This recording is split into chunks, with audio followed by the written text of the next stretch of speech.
our viewers who are currently watching us. Welcome to PEP Talk.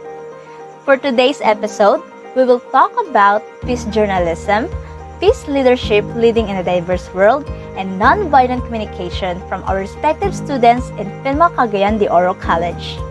To kickstart with our first topic, let me call on Ms. Asthea Torrecampo to explain what peace journalism is. Hello, Ms. Asthea, and welcome to PEP Talk.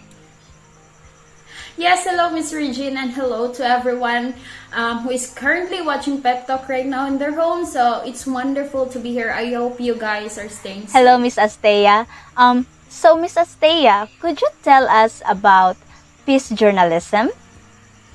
Yes, so peace journalism entails more than just reporting the facts. So peace journalism represents a distinct set of practices emphasizing a more preventive and proactive approach to conflict resolution. It seeks to explore the roots and context of conflict formation of all sides involved in the conflict. Not just the two sides that the mainstream media usually portrays. It gives voice to the views of rival parties at all levels, and it reveals creative ideas for conflict resolution, development, peacemaking, and peacekeeping. So, Ms. Asthea, is there a lot of criticism directed at peace journalism? Yes, there are four criticisms under a peace journalism. The first is the interventionist character, which, according to its critics, has the problem of starting from a specific starting point, seeking peace, which makes it less objective. So because critics argue that journalists must strive to be objective and impartial, they must not advocate for or promote peace. So second, we have the objective coverage, which is a set of conventions that are rarely challenged.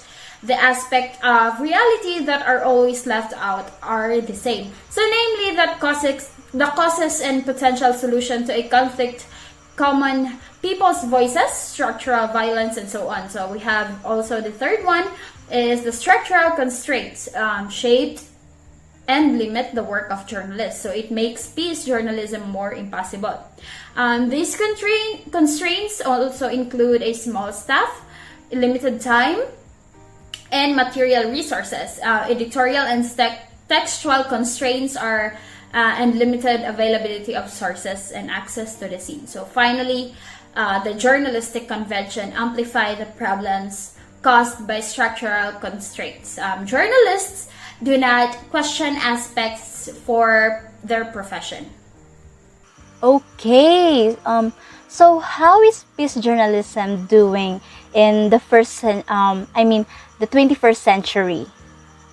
Over time, it has evolved into a multifaceted and transdisciplinary research field. So, constantly enriched with new surveys and expanding into various areas of academic and journalistic interest. So, simultaneously, the scholarly debate on peace journalism has expanded to include new avenues, methodological and conceptual challenges, and scope expansion. Nonetheless, despite its detractors and the debate it has sparked among scholars and practitioners, it has grown rapidly in the field of scholarly research. And also it has stimulated large body of theoretical and empirical surveys. Hence, academic and researchers have attempted to sketch out the future of peace journalism in this context. Before we conclude this discussion, could you explain why the peace journalism is so important?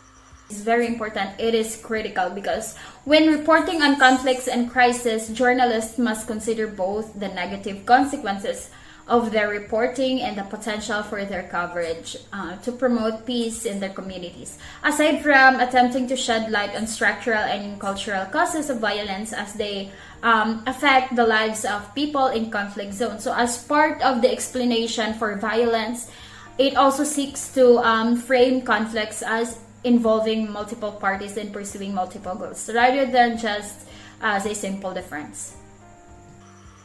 Thank you for taking the time to speak with us, Ms. Asthea. I'm sure our viewers learned about peace journalism. Well, thank you, Ms. Regine, and thank you for everyone for having me as well. When we return, we will talk about the importance of peace leadership. Stay tuned and we'll be right back.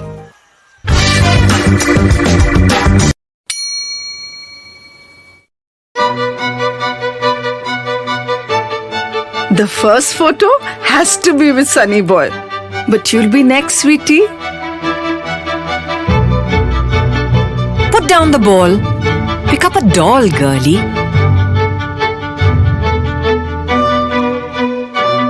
Come on, girls. Cover your knees. Sit like a lady. That's pretty skimpy.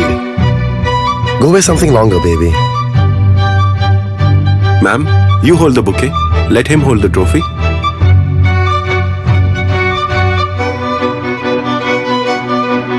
Why don't you stand at the back? Hide the showing baby. Let's color that hair. Look the bride, not her mommy. It is time we stop telling a woman how to pose for society. Because the only pose that matters is the one that shines with equality. Vivo.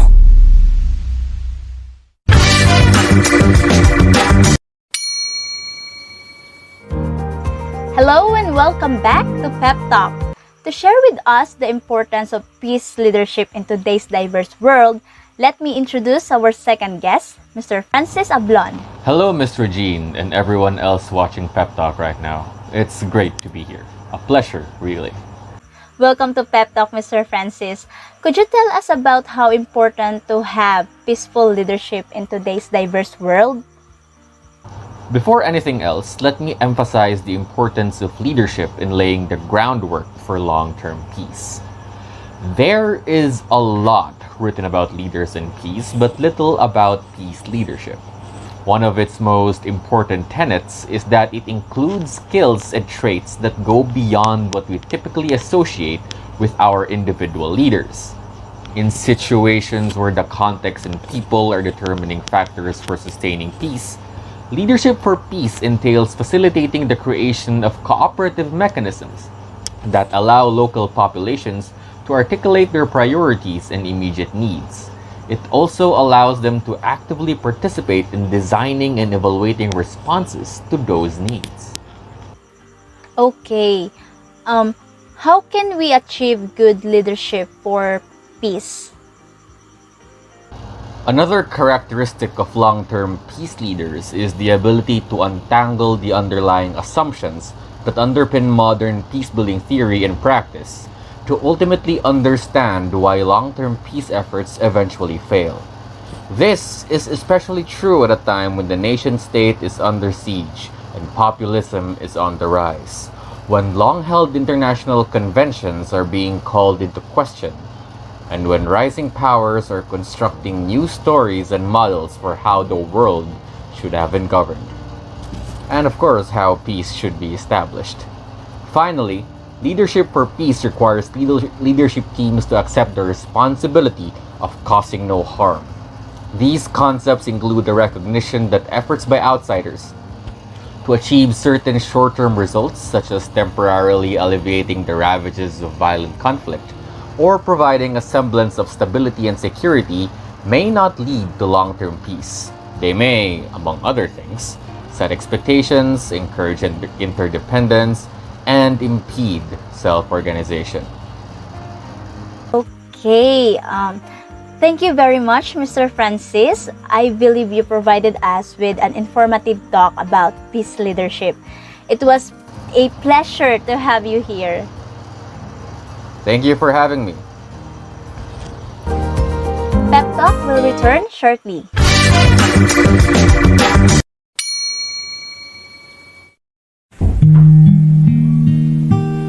Good morning. We'll just review the major steps we are taking for this year.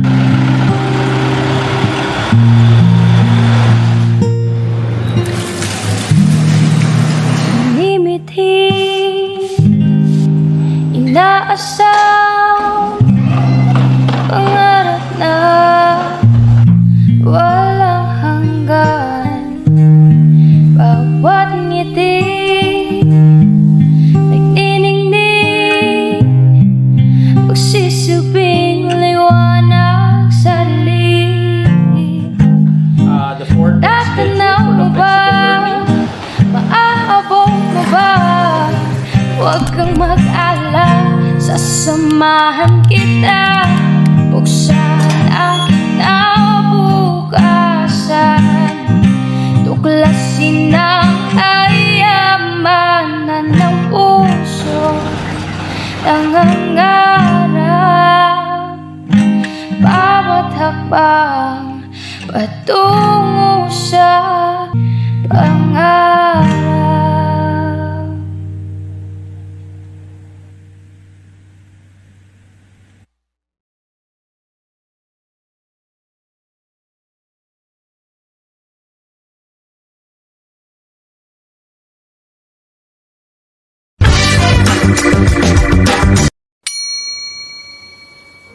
And you are still watching TED Talk.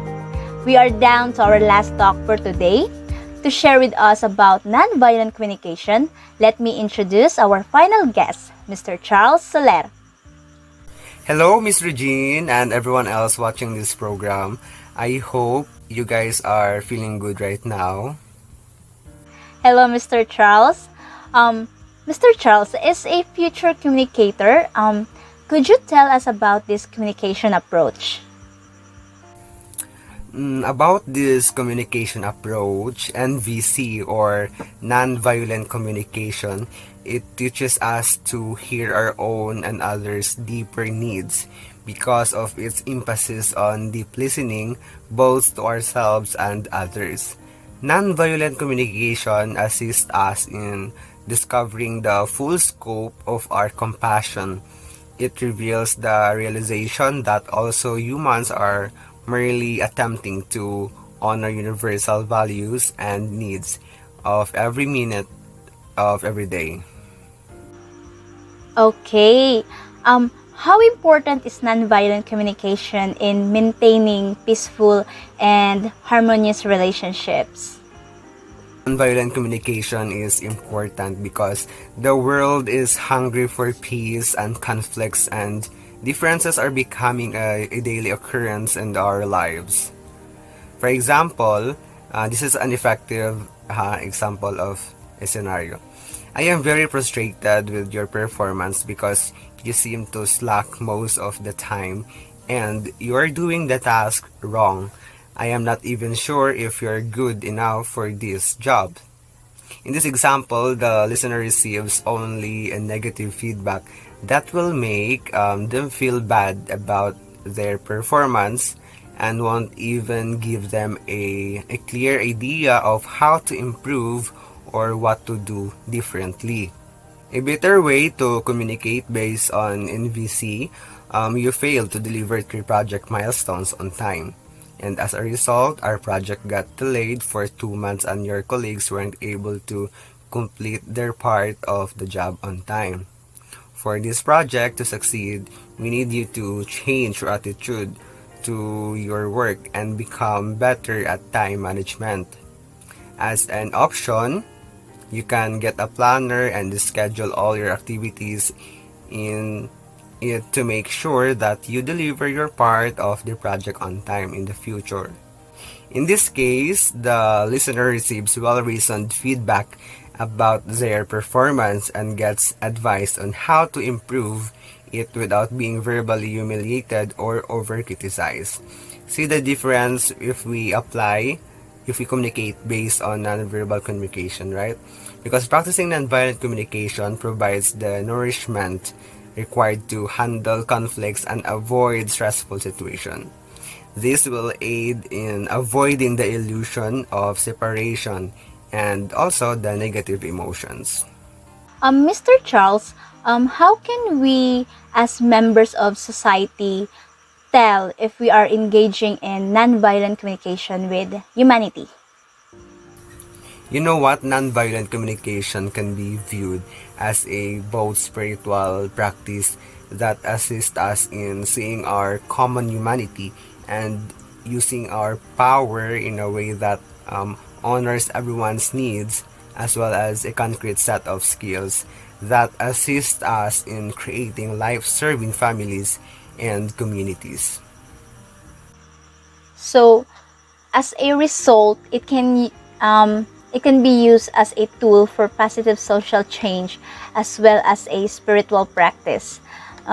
We don't seem to have enough time, Mr. Charles. So, thank you, Mr. Charles, for sharing your knowledge with our viewers. We hope to see you again soon. Thank you so much, guys, for having me. It's an honor to be part of this program, and yeah, I hope you learned something from me.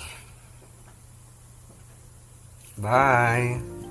And those were some interesting interviews. We hope that our viewers learn a lot from our today's topics. Thank you for tuning in on Pep Talk. Once again, this is your host, Regine Mapalad. See you next time. Bye!